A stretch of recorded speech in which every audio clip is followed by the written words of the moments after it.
Hello plus two class. अपना आज का टॉपिक है conversion of galvanometer to ammeter. Ammeter एक लो रजिस्टेंस गलवैनोमीटर ਹੁੰਦਾ ਹੈ ਔਰ एम मीटर ਸਰਕਿਟ ਦੇ ਵਿੱਚ ਕਰੰਟ ਨੂੰ ਮੇਜ਼ਰ ਕਰਨ ਦੇ ਕੰਮ ਆਉਂਦਾ ਹੈ। ਗਲਵੈਨੋਮੀਟਰ ਨੂੰ ਆਪਾਂ एम मीटर ਦੇ ਵਿੱਚ ਕਨਵਰਟ ਕਰ ਸਕਦੇ ਹਾਂ।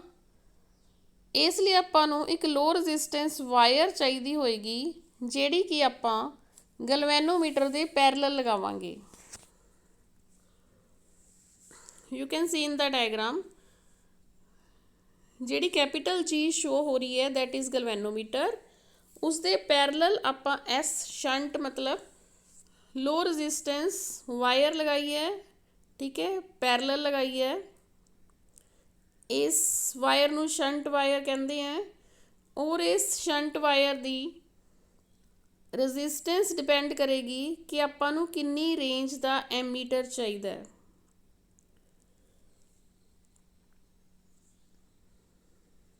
Galvanometer can be converted into ammeter by shunting it with a very small resistance. Potential difference across the galvanometer and shunt resistance are equal.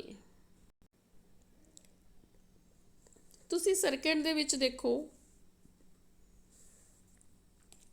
Total current I flow ਕੀਤਾ ਆਪਾਂ।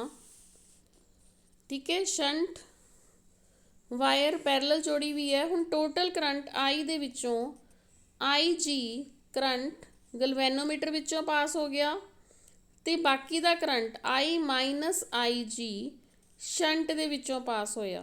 ठीक है, इस केस दे विच हुण V A minus V B will be equal to I G into G, या तुसीं इसनूं ये भी इस तरह भी लिख सकते हो दिस करंट इंटू शंट मतलब रेजिस्टेंस। ठीक है, I minus I G into S. S is resistance, I minus I G is current through shunt wire. This will be equal to I G into capital G. Capital G है resistance of the galvanometer and IG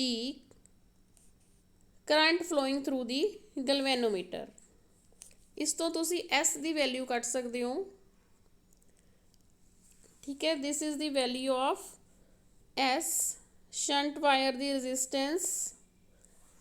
J any value दा shunt resistance आपां गलवैनोमीटर नाल parallel च लगा दांगे तो यह एक ammeter बन जाएगा जिस दी रेंज होएगी 0 टू आई एम्पीयर। हुण आपां इह सेम स्केल दा गलवैनोमीटर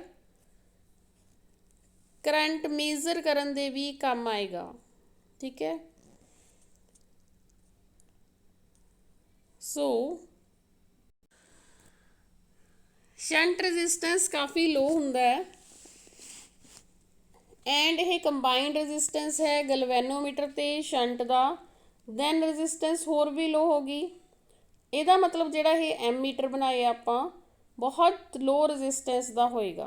ठीक है, ਜਦੋਂ ਆਪਾਂ ਆਈਡੀਅਲ एम मीटर ਦੀ ਗੱਲ ਕਰਦੇ ਹਾਂ ਤਾਂ ਆਈਡੀਅਲ एम मीटर ਦੇ ਵਿੱਚ ਜ਼ੀਰੋ ਰजिस्टेंस ਹੁੰਦਾ।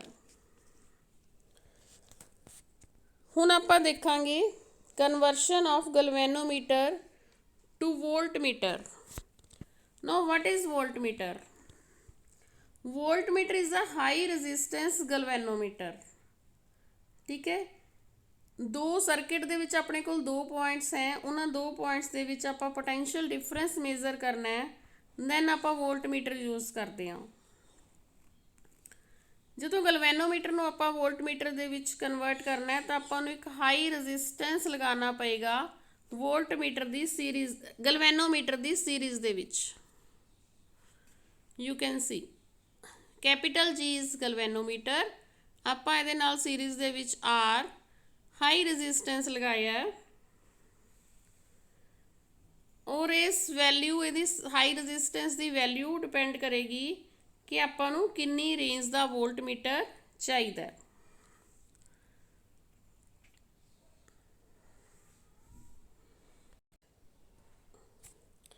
इस केस 'ਚ देख रहे हो तुसी आई जी करंट जिहड़ा है गलवेनोमीटर दे विच दी पास हो रही है।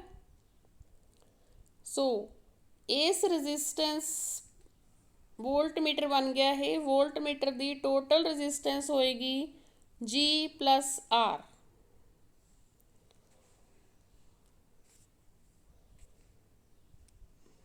Potential difference across the given load resistance is the sum of potential difference across galvanometer and potential difference across the high resistance, and this V will be equal to Ig into G plus R, क्योंकि G plus R जड़ा है total resistance हो गया और current flow कर रही है Ig। So R is equal to V upon I G minus capital G। इस वैल्यू का इस कैपिटल R वैल्यू का रजिस्टेंस जे आपां गलवेनोमीटर की सीरीज़ च लगावांगे तो यह वोल्टमीटर बन जाएगा 0 to V वोल्ट का।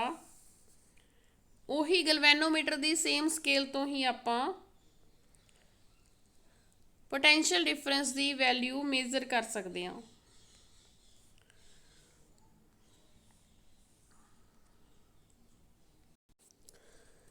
इस तो बाद कुछ पॉइंट्स हैं difference between ammeter and voltmeter.